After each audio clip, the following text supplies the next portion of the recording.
ごめんね素直じゃなくて夢の中なら言える思考回路はショート寸前今すぐ会いたいよ泣きたくなるよなムーンライト電話もできないみんなだって純情のしようハートは万華鏡月の光に導かれ何度も巡り合う星座の瞬き数え占う恋の行方同じ国に生まれたのミラクルロマンス信じているのミラクルロマンス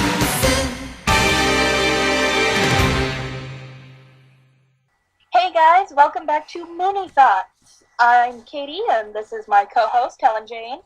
I'm from the future with their flying cars and machines that create food by requests.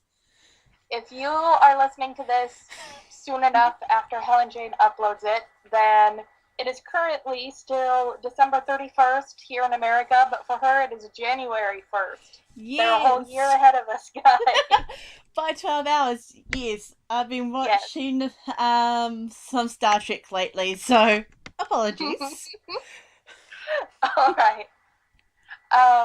Let's hop right into it then. Yeah, because we have a lot to get through in this first part, so Yeah. there has been a bit of update from the last podcast. Yes. One of them, it wasn't picked up until after the editing and everything, about the Earth Prince, or Endymion, turns into dust in Yusaki's nightmare. Yes, if you'll remember, I had mentioned that I hope that they don't show him being like a mummy thing, because it's pretty gross. And they didn't, so I was happy. And I felt the need to address that, because I'm sure I was not the only one who was not looking forward to that. But yeah, he just sort of dissolved and turned into dust. It was more tasteful. Alright. And also, it just came out when I uploaded the last podcast, which is still relevant. If you are in the Oceania area, which is New Zealand and Australia, the two bulk ones, it's official. We can officially watch the classic and the Japanese sub versions of Sailor Moon on a site called Anime Lab. And incoherent to that, Madman has licensed both to sell officially, which is really, really awesome. Yeah. Let's put it this way. Usually the other side of the world, which is usually like Americans, Europe, and all those kind of countries, get these kind of things first. Then both New Zealand and Australia lags behind and gets it last. So it's a really good piece of news for this region.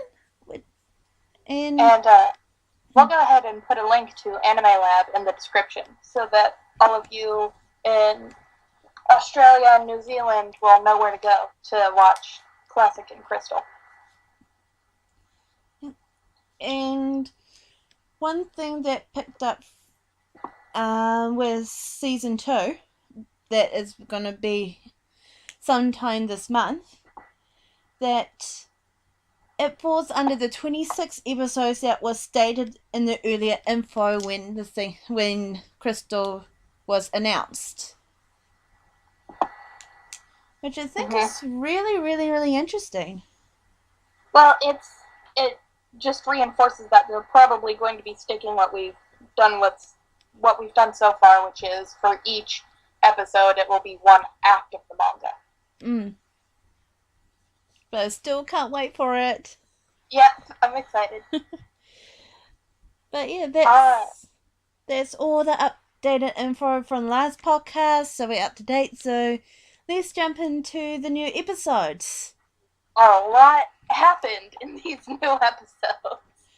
Which, if you have not read the manga and you've only watched the first series, there's probably a lot that you did not originally know, which was hopefully pretty interesting for you. I know I've had a lot of fun seeing it. And one of them is a small Easter egg. What I noticed is, like, in episode 10 behind one of the scene sheets, there is this really interesting machine that showed ice cream on it. Yeah, that's a bit of a Japanese culture thing. In Japan, they have a lot of kind of vending machines that we don't necessarily have. Like, they're basically little grocery stores just out of vending machines. But one of them that they have is specifically for ice cream. And behind Amy and near the beginning of the episode was an ice cream vending machine. So for anybody who wasn't entirely sure what that was, it's a Japanese thing. Mm-hmm. And I actually was quite surprised that they added that in. There's added onto the list of cultural references that we are probably going to mention later on this year. It's something that deserves its own topic and that we will talk about, but despite the overall story arc of Sailor Moon being pretty universal and that, guarding the world, fighting evil from outside the world and magic and power and stuff like that, sometimes things that are very distinctly Japanese show up in the episodes, either cultural references like that or just things that if you're watching as a viewer in Japan, you just sort of know. It's not really anything out of the ordinary, but for people in the Americas or in New Zealand or anywhere else, things that are so distinctly Japanese sort of remind us, oh, right, this is Japan. This is taking place in a real place that is different from wherever it is I am. I just sort of point that out to you guys as our listeners about it. Besides that, there has been another appearance with Yusaki's dad and Shingo. Yes, Shingo, I think it's interesting that this is his second appearance, so we know they made him blonde.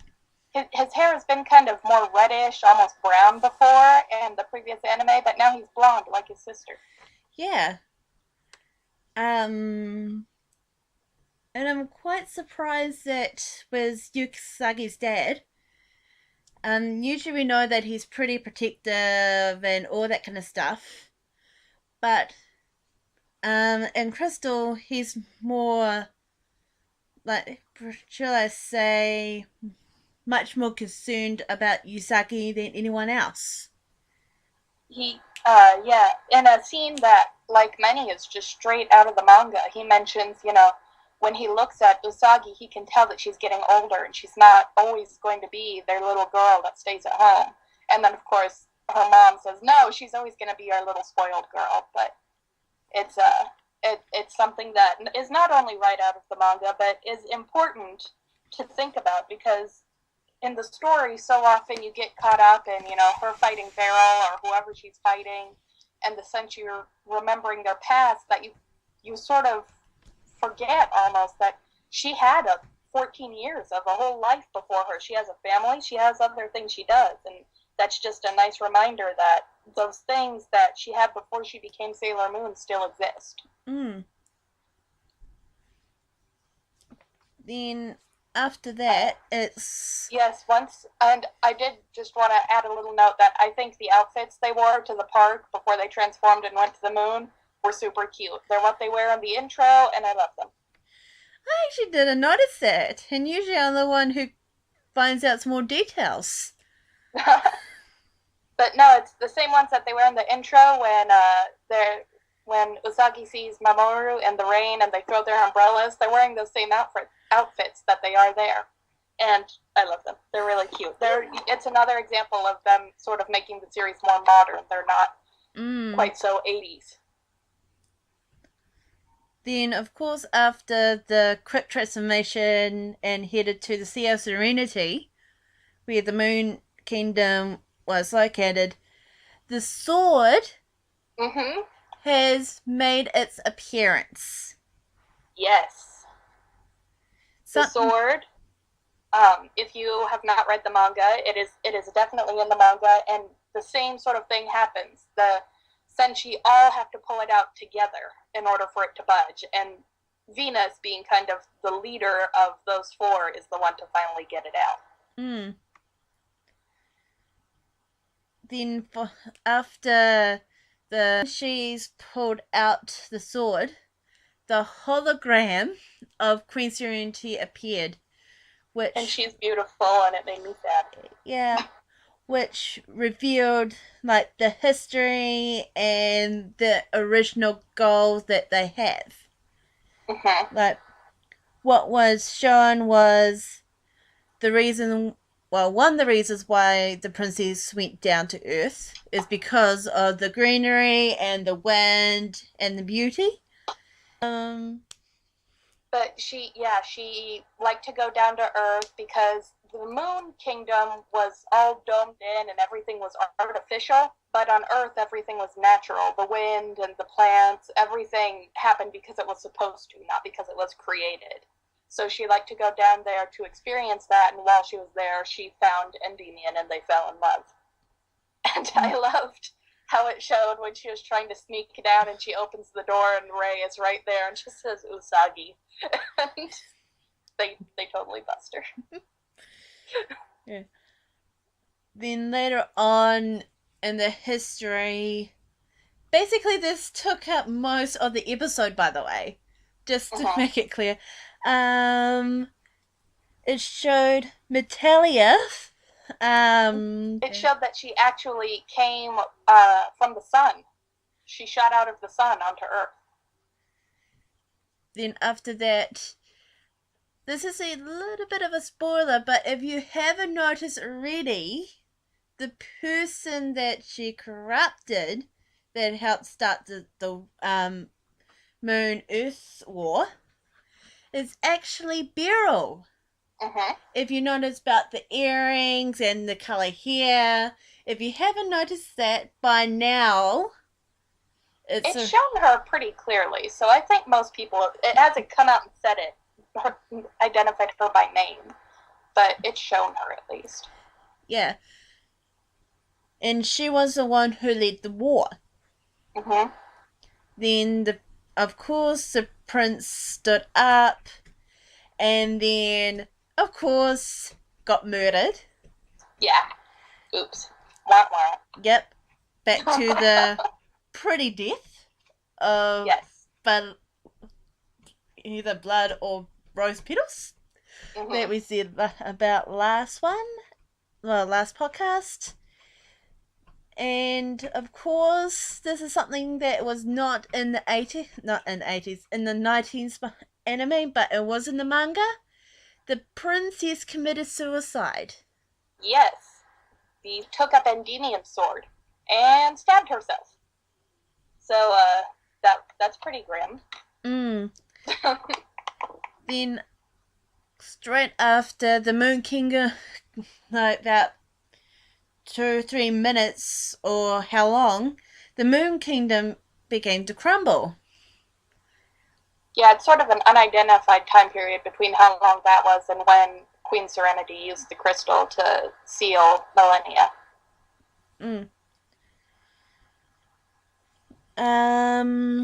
Let's have a look at my notes. The mission.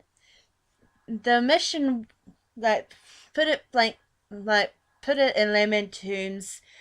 Of course, the main one that has been up to until Princess Serenity was revealed was to protect the crystal. Then what added afterwards as the original mission was watch over the earth and help it flourish. Which I think was really, really interesting, considering that the moon controls the the oceans and all that kind of stuff at night. So it's helping it flourish outside of that took me back. And something that Usagi says when she returns to Earth, that she says in the manga, but and only kind of touches on in the anime, she says that, you know, Queen Serenity says they would observe the Earth to protect it, but she says really what they wanted, they were infatuated with the Earth because it had all of this natural power to it, the wind, the ocean, these sounds they didn't have on the moon. They didn't just watch over the Earth to protect it, they watched over it because they loved what they could find there. And they enjoyed what the Earth had that they couldn't have on the moon.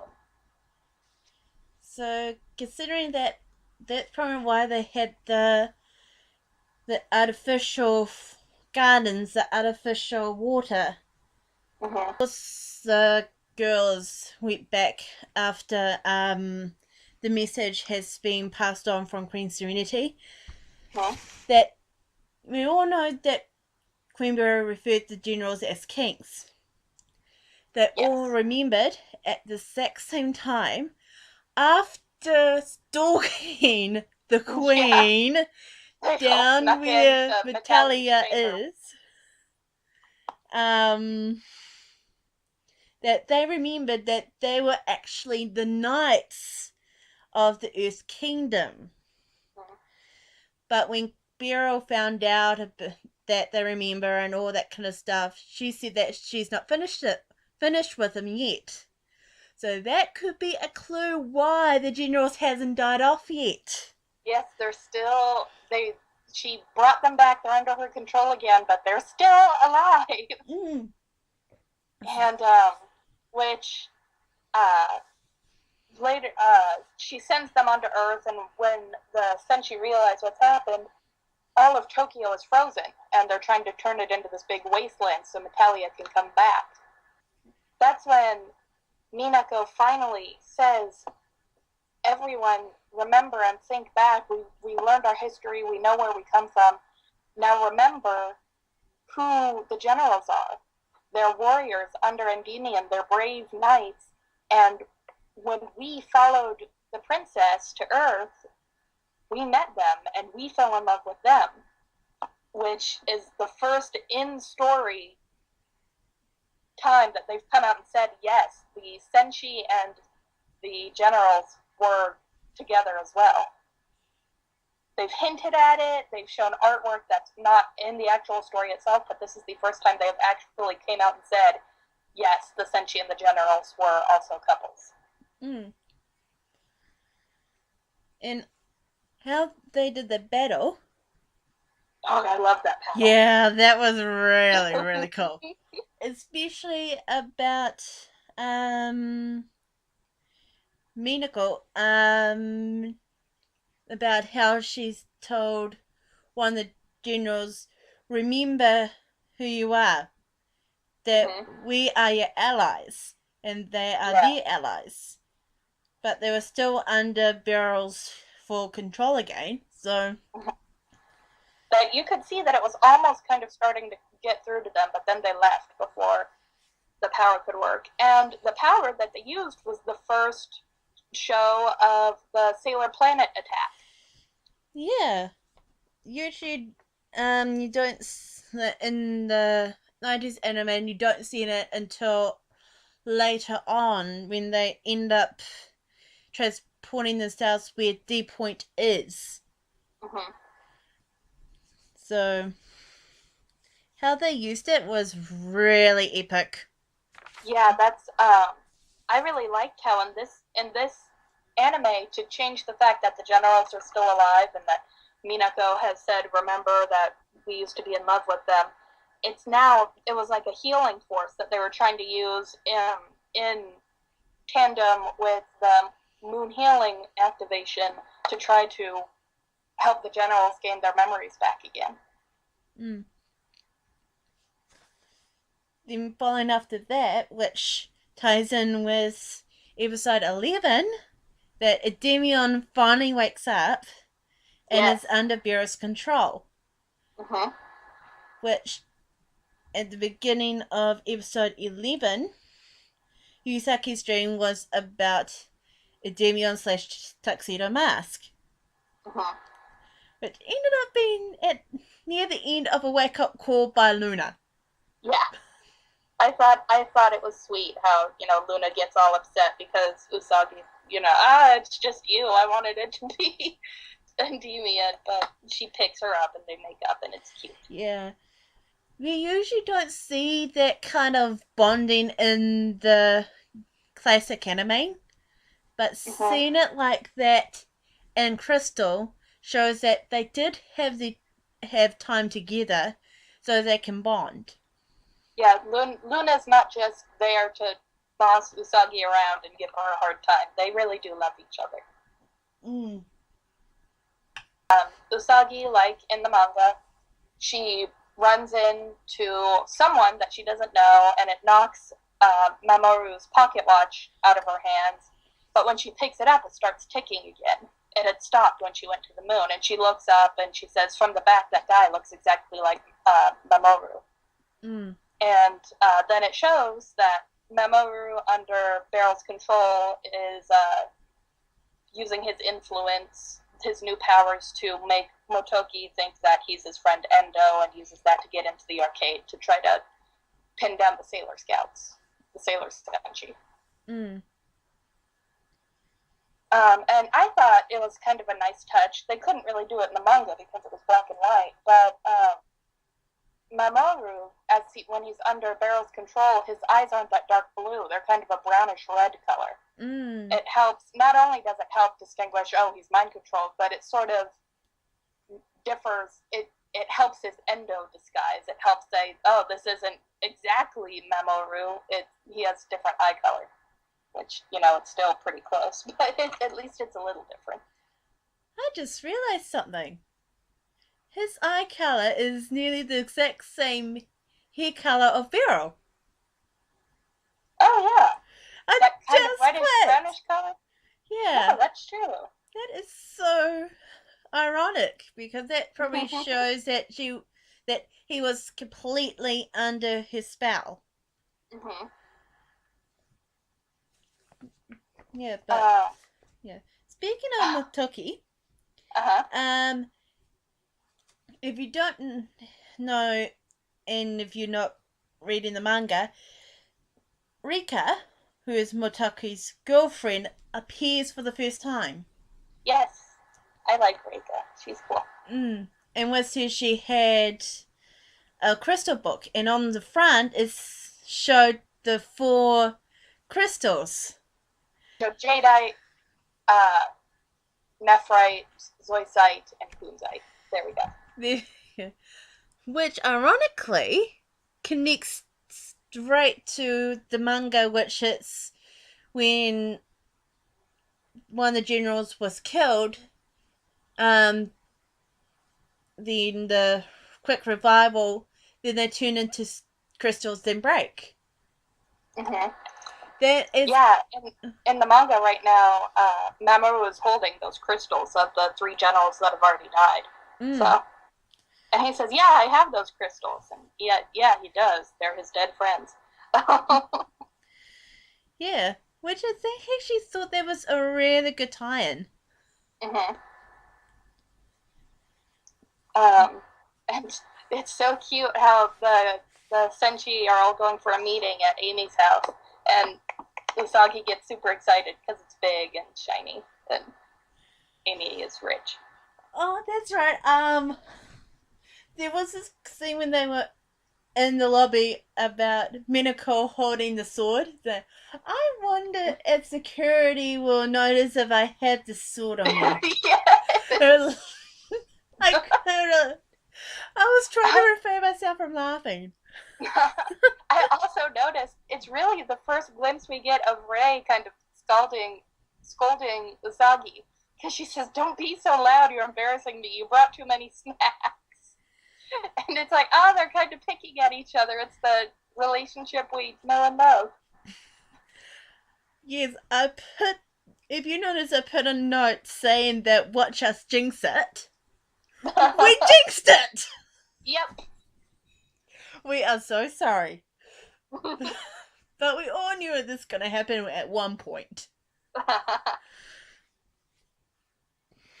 And I also like how, she's carrying the sword, and when they use the sword to break the diamond to prove how strong it is, Minako is showing herself to be kind of a ditzy teenager, just like the rest of them. She isn't so much, the bold and beautiful, experienced Sailor V that leads them into battle and already knows everything they know. She's, kind of a bitch, because she starts crying when she breaks the ring, and in the manga she trips in the entryway and scratches up the marble flooring, and it's sort of making Minako more like the rest of the girls.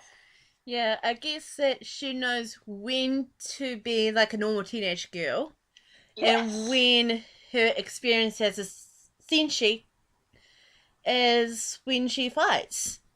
Mm-hmm. She knows when to have that hat on when she needs it. Exactly.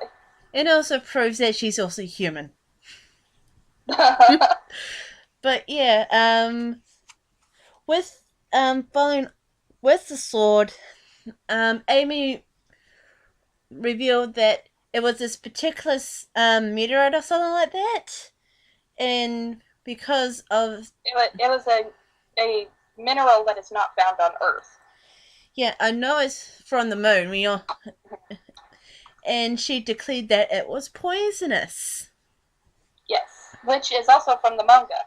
It just shows that Metalia destroyed the Moon Kingdom by turning it all into this poisonous stone, including this holy sword that was supposed to be a powerful tool for the Senshi.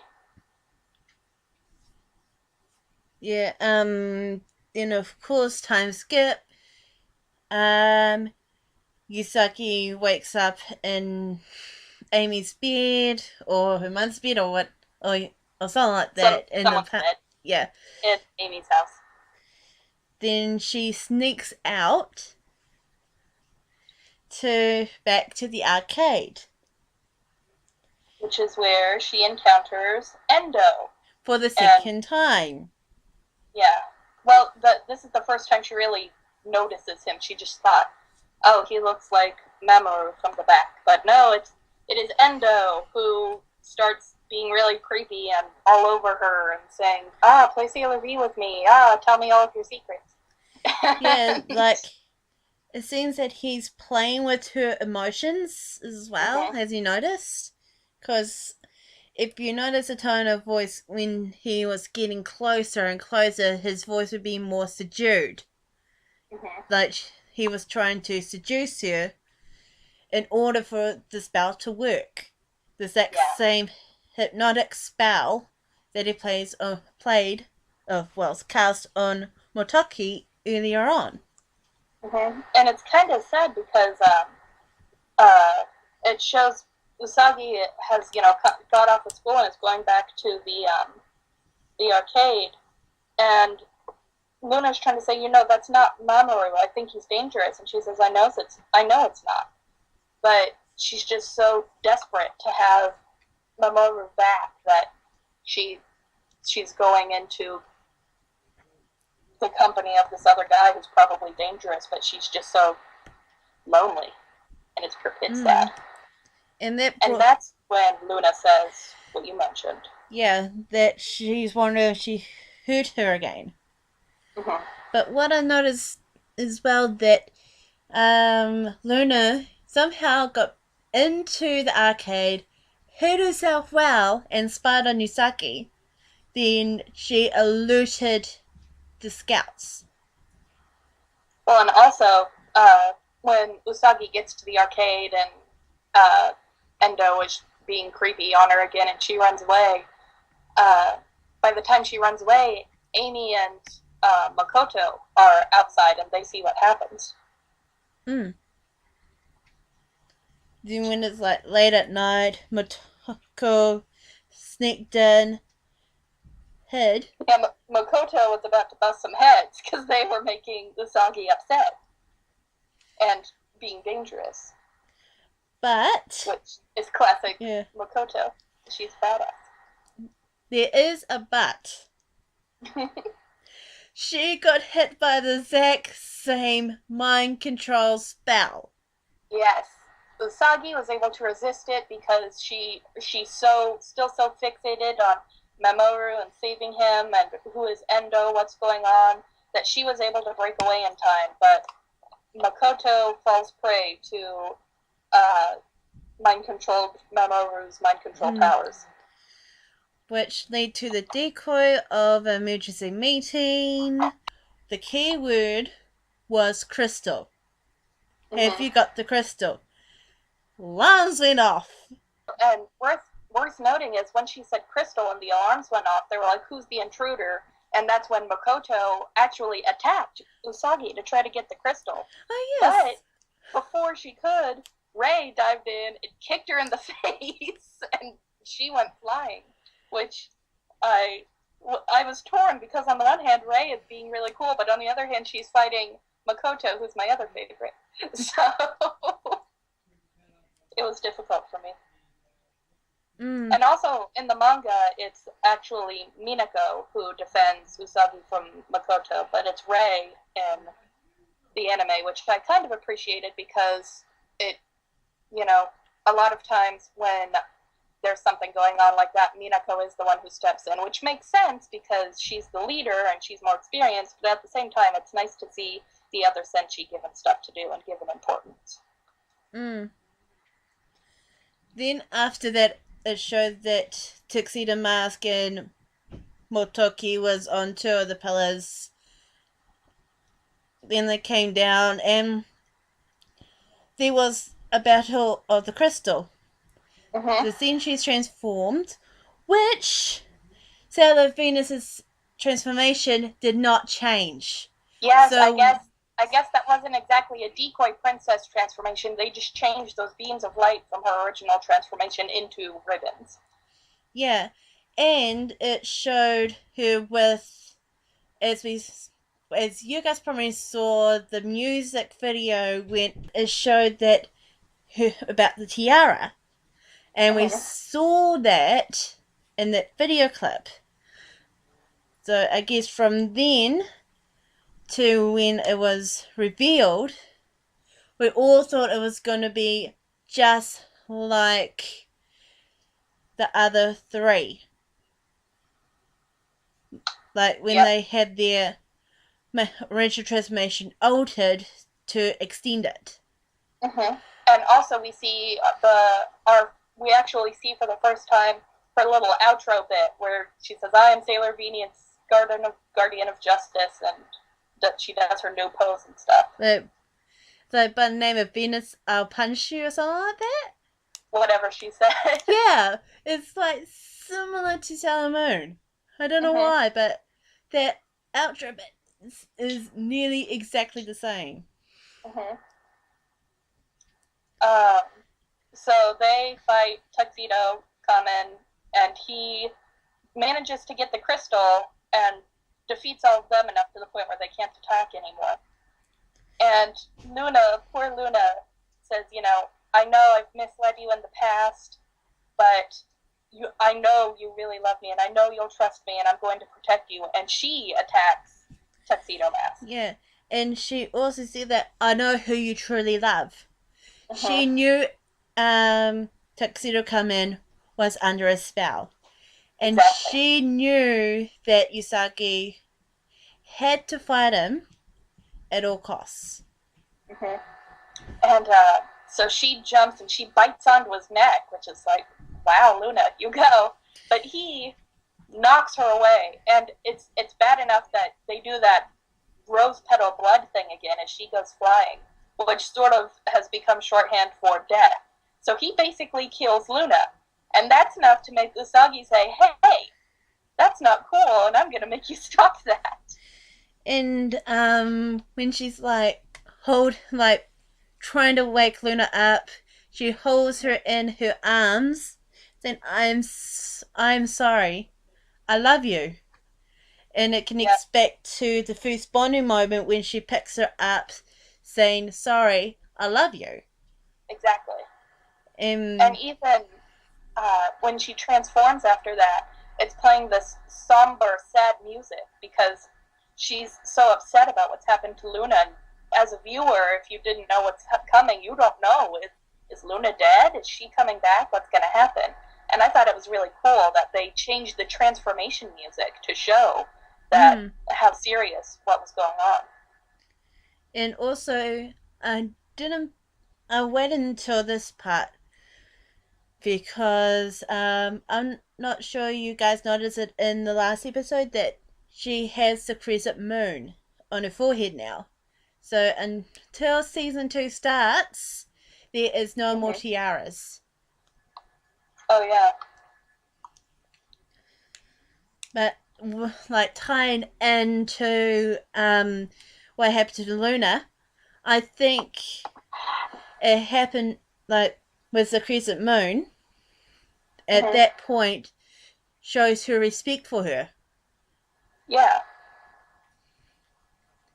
Then she did... Definitely, yeah. Yeah. Then, of course, she did a super-powered moon healing spell. Yes, she heals. That heals Motoki. Makoto. Thank you, Makoto. And it either healed Luna or brought her back to life because she moved. If she was either on the cusp of death or actually dead, she's better now. Tuxedo come in and Sailor Moon fought. She almost had him until Queen Beryl appeared behind Tuxedo come in, and that was the first time she appeared in the flesh. She'd appeared at the Tokyo Tower fight, which was in this anime only. That wasn't in the manga, but this is the first time she and Sailor Moon are actually meeting face to face. Like the other three look like shock horror. Not again. So, and the episode ends with Beryl saying, "Yes, this really is your Mamoru, your Endymion, and he's mine now, and he's going to kill you." So we've got a bit of a cliffhanger. Yep. And we'll pick back up in episode 12. Yes. Yeah. But overall, I thought these episodes were amazing. I thought the memories of the Moon Kingdom were beautiful. The fights, I love the fights in Crystal. I love how they're not just stock footage and then it shows, they dissolve. I love how it actually shows what's happening in the environment, and each fight has unique choreography. I love that so much. And I just wish that we see that kind of action more often. If the fights were longer, I would definitely not complain.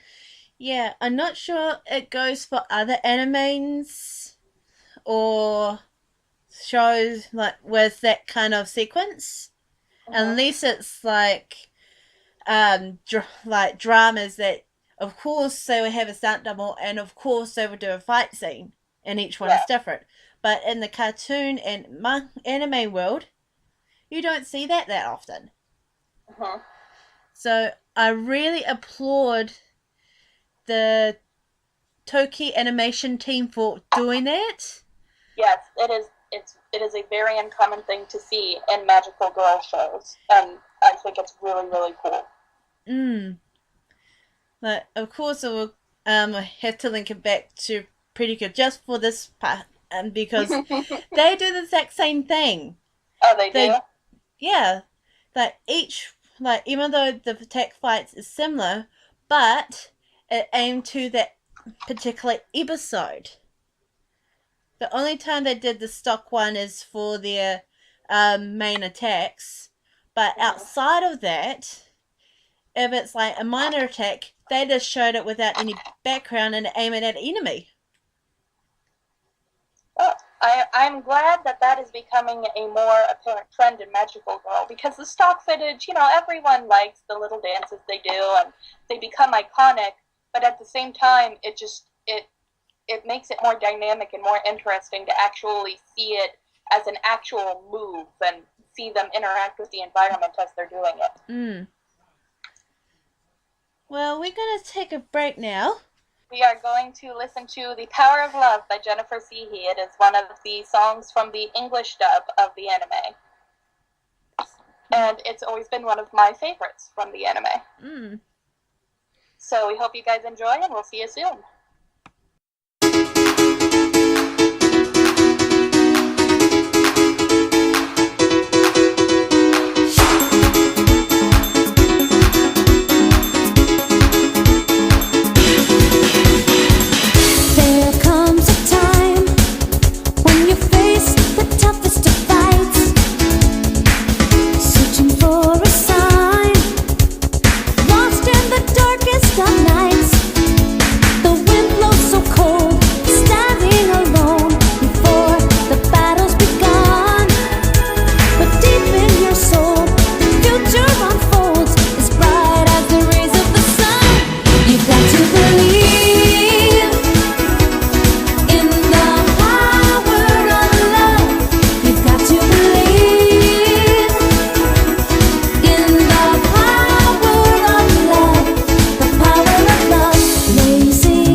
We hope you enjoyed The Power of Love. I know I did, because like I said, I love that song. It might be nostalgia, and I'm probably lame, but I don't care. It's a good song. Alright. Since we had so much fun with it in the last episode, we're going to do another round of Moon Trivia Attack to celebrate the new year. Yay! Yay! Alright. Like we said last time, we are going to ask each other 5 general Sailor Moon trivia questions. We get a full point for correct answers, partial points for partially correct answers, a bonus point if there's multiple answers and we name more than one, and no points if we completely mess it up and don't get anything right, which is entirely possible, as we learned last time. We are not allowed to use any sources or notes that we have. Exactly. We can only go by what we recall on our own memory. And we, of course, don't know the questions we're going to ask each other first, so I don't know what she's going to ask me, so I have not had time to look it up beforehand. Yeah, if you would like to play along at home, your rules is much more simpler since you guys don't have to do the winner gets something from the loser. Yes, we are keeping track of our totals for each round, and at the end of the season, the loser is going to have to provide something for the winners. You know, drawing, a little package, something like that. So you guys won't have to worry about that. But what you can do is put what you think the answers are in the comments, and then post it and see when you hear the answers, you can see if you're right or not, and we'll also see what you guys think the answers are. So then when we get them wrong, if you guys get them wrong too, we won't feel so bad. Yep, so in the moment, if you look back on the notes that I edited in we edited in, in last podcast, I suck at maths. I apologize. We managed to pick questions that were easy for the person who wrote the questions, but impossible for the people we were asking. And we kind of make fools of ourselves. So we'll see how this round goes. Yeah. We are both tied at 2.5 points. So that's round 1. So, since I went last time, so Katie, I better flip my notes down. There we go. And it's now Katie's turn to ask me the questions. Alright, are you ready? Yep. Alright, question number 1. What does the name Minako mean when translated into English?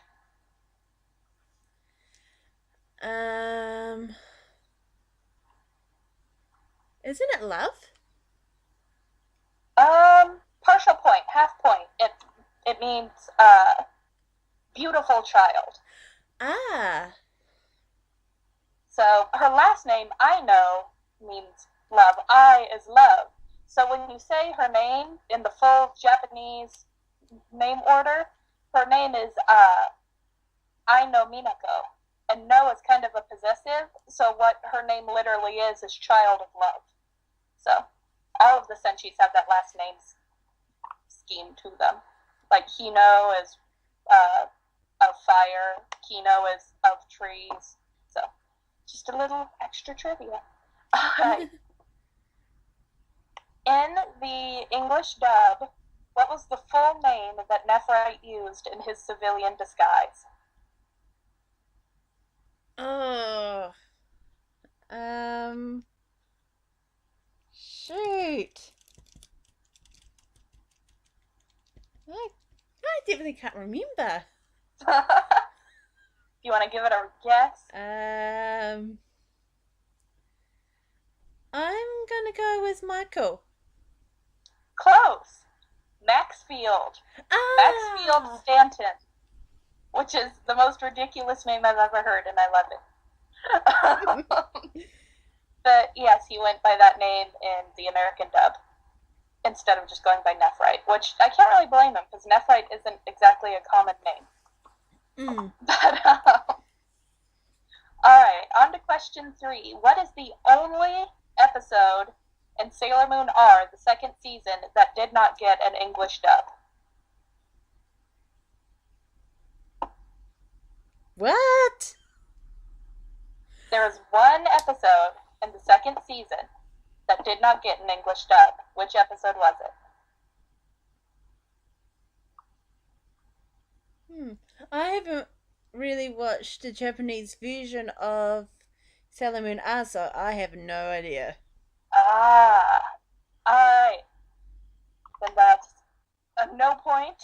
And the episode is The Ocean, the Island, a Vacation, a break for the Sailor Senshi. It is an episode in which all of the Senshi, including Rini, go to the beach to take a little vacation. Usagi says something that annoys Rini, or Chibiusa. Sorry, I slipped into American dub there. She annoys Chibiusa, who runs away and meets a baby dinosaur, who takes her to his dinosaur island where he lives with his mom. And there's a volcano, and the Senshi have to save Chibiusa and this dinosaur. I really don't blame them for not giving it an English dub because it's really weird. And it really did nothing to advance the story. So, there you go. That is the one episode. And it's actually the last episode, aside from the entirety of the Stars series, to not get an English dub. Okay. Alright. Question number 4. Who is the real-life inspiration for Usagi's brother, Shingo? Who is the real-life person that he's inspired by? who inspired his creation, rather. All I remember is relates to the creator herself. Mm-hmm. So I'm gonna say, I don't know if she has a brother, but I'm gonna say one of her siblings, if she has any. You are right. She has a younger brother named Shingo. And that's who Shingo Tsukino is based off of. Okay. So there you go, you got it. Yay! Alright. Also, I believe both Usagi's mother and father are named after Naoko Takeuchi's mother and father as well. Oh, nice. Alright. In the manga, who were intended to become Sailor Chibi Moon's guardians in the future? Her own group of senshi. I know this one. The Sailor Quartets. There you go. The Amazoness Quartet.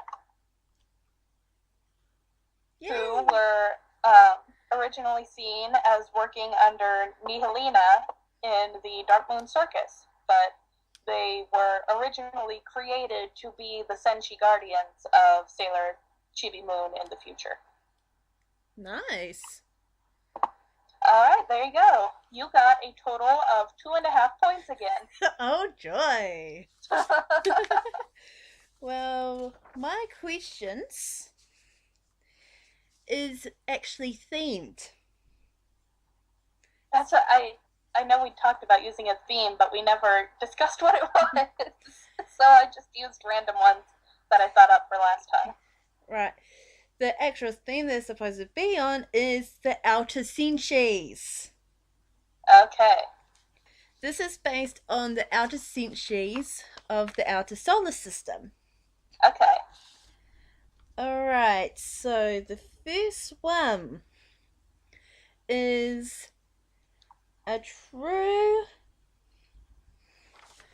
Oh, yes, a true false question. So it's true Alright. or false. It's alright. So, true or false? Sailor Pluto is the only one who is not officially named a planet of the solar system after 2006. Of the outer senshi, that is true. Actually, it's false. Sailor Moon was named after the Earth's moon. The Sailor Stars aren't, which is basically from the Star series that never got subbed because I forgot to say that this is spoilers, so sorry, because they were guys transformed to girls, right? Mm-hmm. They weren't named after a planet or major stars. Yeah, that's what I misunderstood the question. I thought you meant of only the outer senshi. Was she the only one? But okay, if you meant of all of them, you're right. Yeah. She's not. I got that one wrong. Okay. Tuxedo Mask isn't named after anything. Mm-hmm. Surprise, surprise. And the Sailor Quartet are named after asteroids. Yep. Sailor Cosmos isn't named after a set cosmos. Though now in the real world Pluto is classed as a dwarf planet, it's still considered a planet in the manga re-release. Mm-hmm.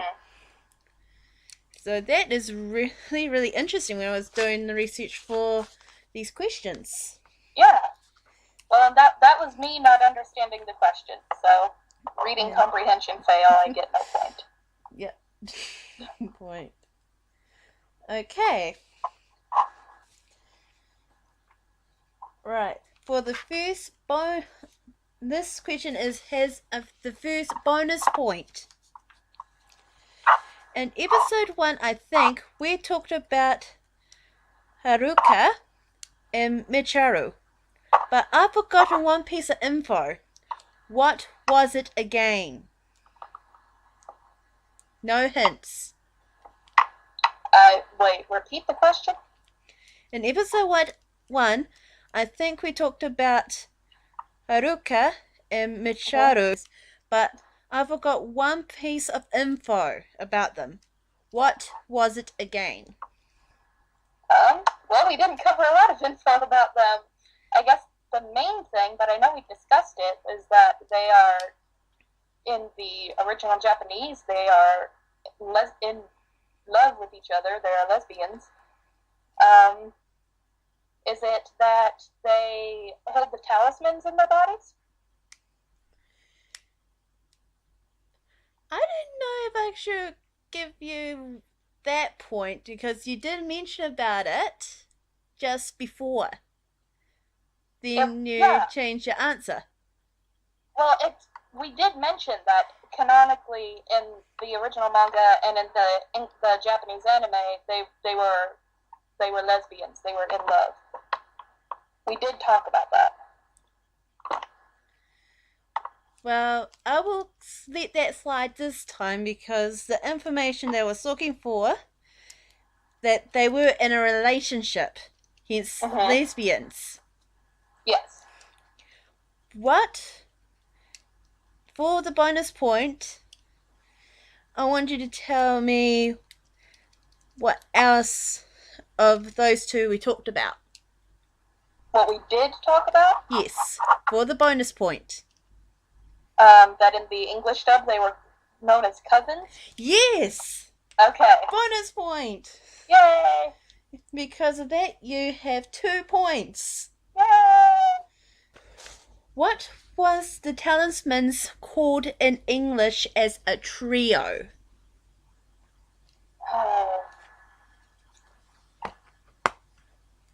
See, this is the season that I didn't see very much of the English version. I think this is from another show entirely, but was it the Purity Trio? No! No, it was not. I didn't think so. In fact, they are called, in English, the Crystal Treasures. The Crystal Treasures, okay. Fun fact, if you haven't seen it or forgotten about it, they used to summon, the treasures or the talismans to summon the Holy Grail, which Sailor Moon transformed into Super Sailor Moon in the first time. And in the manga, accidentally reawaken Sailor Saturn. Oh yeah. When the Sailor Senshis when they use their talismans when they're on their own planets,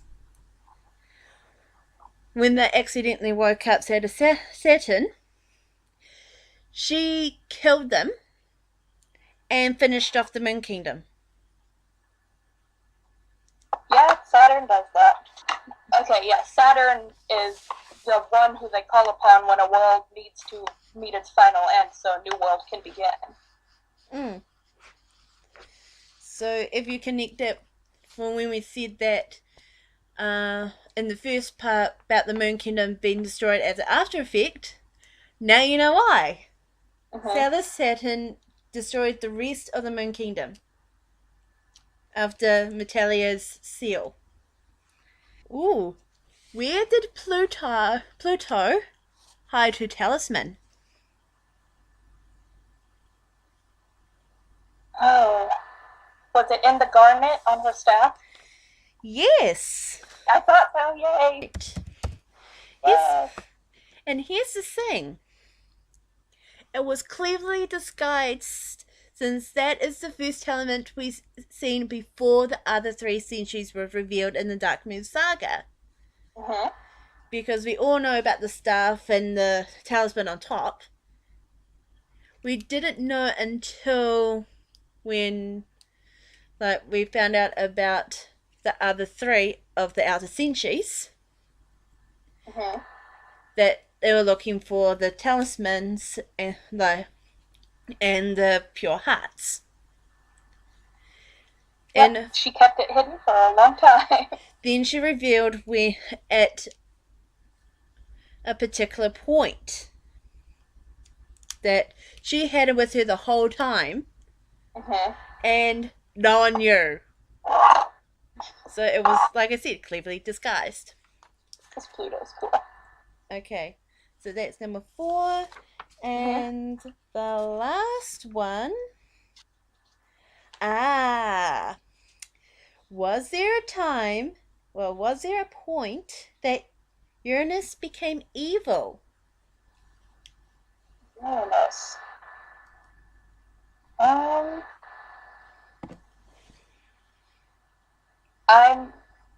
I feel like she did, but I can't actually remember any of the specifics. So I'm going to say yes, but I can't give you any specifics. So it's probably like a quarter point if I'm right. No. Not a quarter point, not a half point, but a full point. Oh.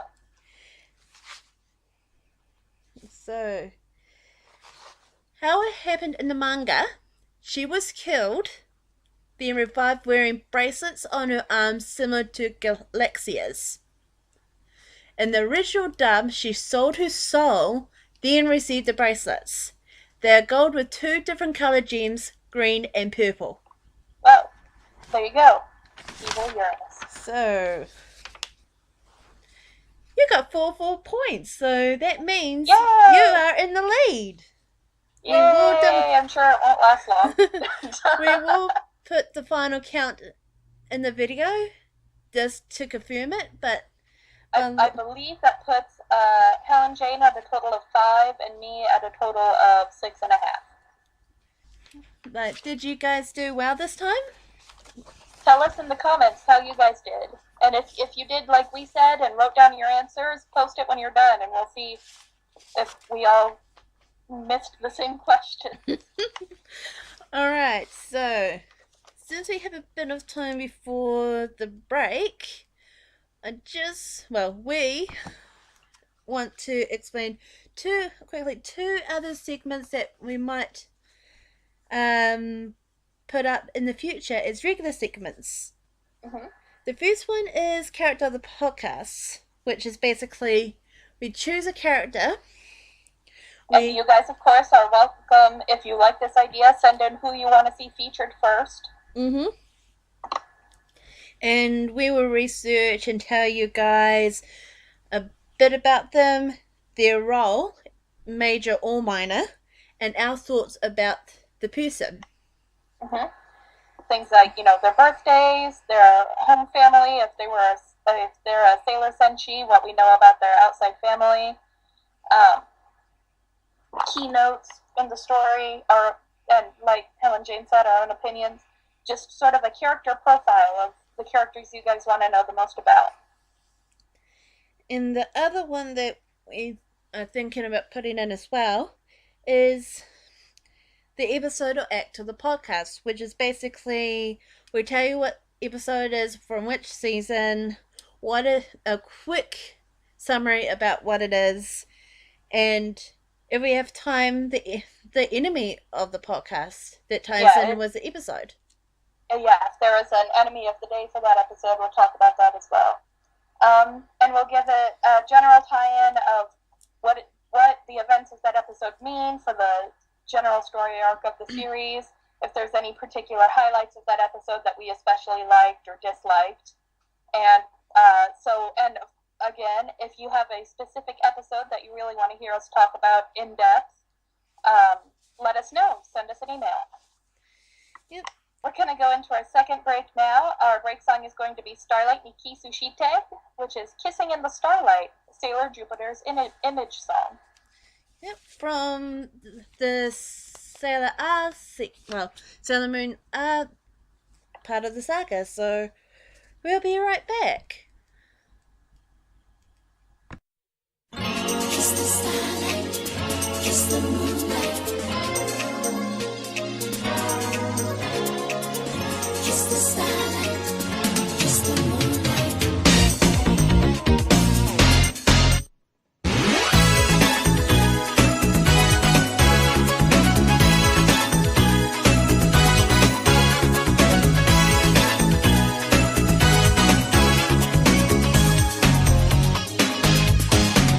Hikari no achi no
And we're back.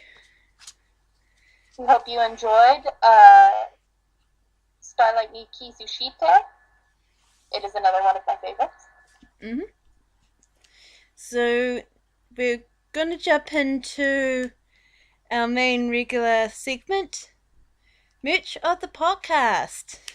And this week we are going to talk about the current Tulip dolls that are available in the Sailor Moon line. Tulip, first off, is a brand of high-quality collector fashion dolls. They were created in South Korea, but they were originally sold in Japan. As of right now, their main headquarters is back in South Korea, but they are a company with a global presence. They have their own website. You can get them pretty much anywhere. They're kind of an anime-style doll with skinny bodies and big heads, big eyes, little mouths. And they have knobs on the back that let you move the eyes around to look in different directions and close the eyelids to make them blink or look like they're sleeping. It is really, even before the Sailor Moon line came out, they had Hatsune Miku doll out. And man, it looked really realistic and so gorgeous, so... Yes, Tulip definitely does high-quality dolls. I have one, well, my mom has one. It's one of the Tulip original characters. It's not of a Vocaloid or a Sailor Moon doll. But they're definitely high-quality dolls. They require some care to make sure they don't get damaged, but some people think they're kind of creepy with their big glassy eyes. I think they're cute. So far they have released a Princess Serenity doll. They call it the normal and the deluxe. The deluxe is basically adding an extra necklace or something like that. And they have released Sailor Moon, Sailor Venus and her civilian, Mercury and her civilian. Depending on when you are listening to this podcast, if it's straight on New Year's Eve or New Year's Day, they have Sailor Mars on pre-order mode. And to my knowledge, they have not yet announced a release date for Jupiter. She is coming, but they have not given a specific time for her. There'll be more... In my notes I put down back to the pre-order.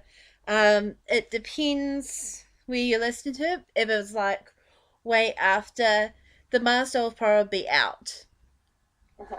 And of course Jupiter might be coming out in the future, and more like that, if it's popular enough, will be coming out in the future.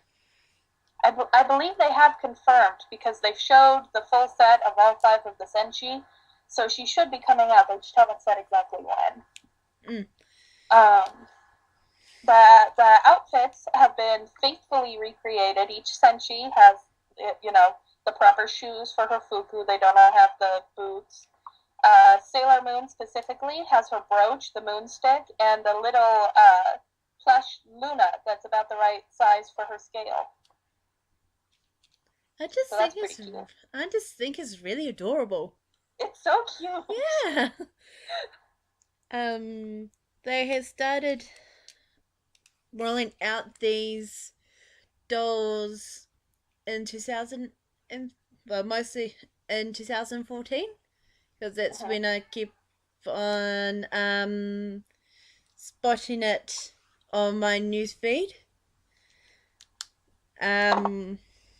Long story for that. The price varies in yen. When I was doing like the research, one of the sites said it was one amount, then another one is in another amount.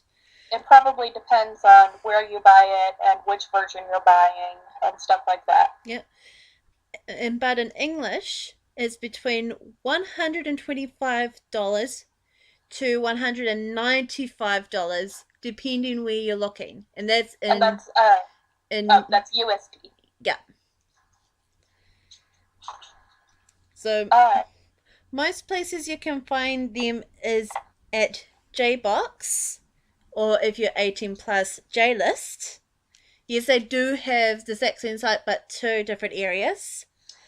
Amazon, both the .com and JP.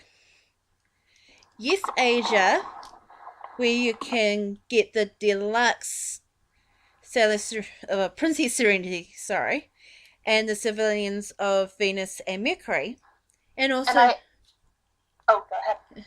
And also in CD Japan. Those are the sites that I noticed that they are on. And I believe the civilian uniforms or the civilian outfits for Venus and Mercury, they are not full separate dolls. They are just outfit packs you can buy for the Senshi dolls. And they are of their school uniforms. So if you look in certain size, it will say bonus civilian or bonus like an outfit. Yeah. That's what I mean. Like it's kind of like a mini deluxe, but you get another outfit. So if you buy the civilian outfits by themselves, just be aware you will not be getting a doll inside of them. It's just the clothes. Yep, like I said, you can find it on Yes Asia. We will be putting down Moon Kitty's shopping guide to these dolls, where you can go and have a look at the prices yourselves. Yeah, and I believe. Oh, go ahead. Yeah, in the page there will be links to the sites that we mentioned. But if you JBox or JList, you can just simply search it. But if you don't know where exactly to go, you can just go on and go straight to the correct links. I believe this is the first merch that we have showcased that is actually available for purchase right at this moment. You don't have to try to find it through secondhand sources or used or worry about, like eBay scalpers or whatever. You can buy these directly from the source right now. They're pricey, but I think they're pretty adorable. If I had the money, I'd get them. Yeah, same here. Yeah. We do have some feedback this time. Yay! Yay! The first one, I'm actually gonna read it completely out. Well, the first part, well, both, but this is the first part. Your partner in crime is American. Just comparing those 2 accents, they're both gorgeous. Katie? Recognition! Well, we did point out that, Katie did say if for feedback you can comment on her accent. She got her wish. So I assume that most of our listeners aren't really surprised by American accents, so I was mostly being facetious, but if you guys want to tell me how cool American accents are, I won't complain. Yeah. This is not just for Americans and Kiwis, it's all over the world. Just to put it out. And the part 2 of that is your OC or original character looks amazing. Maybe one time we can, since I created just for this podcast as a mascot, if you guys would like, I can create a backstory of the one in the middle, Princess Rebecca, and her cat Binka, like her guardian cat. Then a bit more about her Senshi Salara and her civilian Maria. So contact us if you would like to have that happen. And hellenjane, I'll get right on that. And we got our first email! Yes, yay! We are super excited to get emails, so everyone send us emails, send us feedback. This emailer had a few suggestions. Her very first suggestion is for a Facebook page. Now, this is something we have discussed. We do want to make one eventually, but we thought at this point it's a bit early. We figured that we don't have quite enough of a fan base going yet to justify a Facebook page. But if you guys would really like some kind of hub for us to post updates and for you to contact us through, let us know and we can go ahead and put it up now. We were just going by our own intuition on that. Another one that got popped up was practice beforehand. Because the Japanese pronunciation. Yeah. Yes, as you know that sometimes we butcher them completely. So having that piece of feedback really helps us to, more as encouragement to practice beforehand. It's kind of sad that I have troubles with the Japanese name sometimes because I took Japanese for like 3 years in school. But mostly when I can't figure out a name, it's because I have not actually seen it written in front of me. I just hear it, and then it's kind of hard for me to figure out. But if I can see it, I can usually pronounce it pretty well. So, the other thing that this emailer suggested is action shots and photos to add in the video, or if we had a Facebook page to post on there, of if any of you guys have any of the merchandise that we've talked about and want to send it in, or showing screen caps or scans of specific scenes that we're talking about, which is something that we have both discussed, and it's something we wanted to include as time progressed and we got a bit more comfortable with what we were doing. We're just looking into resources that can provide screen caps and scans. I have the manga, so I could get some scans of that myself, but in terms of anime screen caps, we're doing a bit of looking around. We want to make sure we get permission from whoever have captured the pictures. We don't want to step on any toes. So we're still trying to build this up into something that you guys want to see more of and hear more of. So let us know what you want. Well, that brings us to the end of the New Year special, as you call it. Don't forget that we have our email, mooniethoughts@gmail.com, where you can email like feedback as it is heard, or any questions that you want us to answer, or anything related to this podcast. Even if you have a small message that you want us to read, a shout out to a fellow Moonie, something like that, just we really want to hear from you guys. So email us, comment on the video, let us know what you guys are thinking. So our next podcast is on the 4th of February in the Southern Hemisphere, and the 3rd of February in the Northern Hemisphere. Just to clarify, we are not going to do another special.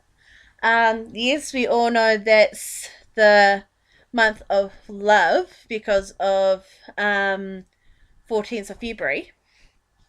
But we want to get back into our set format that we have before we do any more specials. So we're going back to normal next time. It would have been a good episode to cover all of the Sailor V stuff, but I thought we already did Sailor V. We welcome you guys to listen to the episode about Sailor V during the month of love. That is episode 2. So we'd like to do our usual thanks to moonkitty.net for us using your shopping guide, to both the Sailor Moon Wiki and WikiMoon for research information. And you guys, the listeners, thank you so much for watching, and we will see you next podcast. Have a great new year, and I just hope that you guys will enjoy it. Yep. I also wish everyone a happy new year. I hope it's prosperous and you have nothing but good luck, and that you continue listening to and supporting Moonie Thoughts. So till then, see ya. Bye.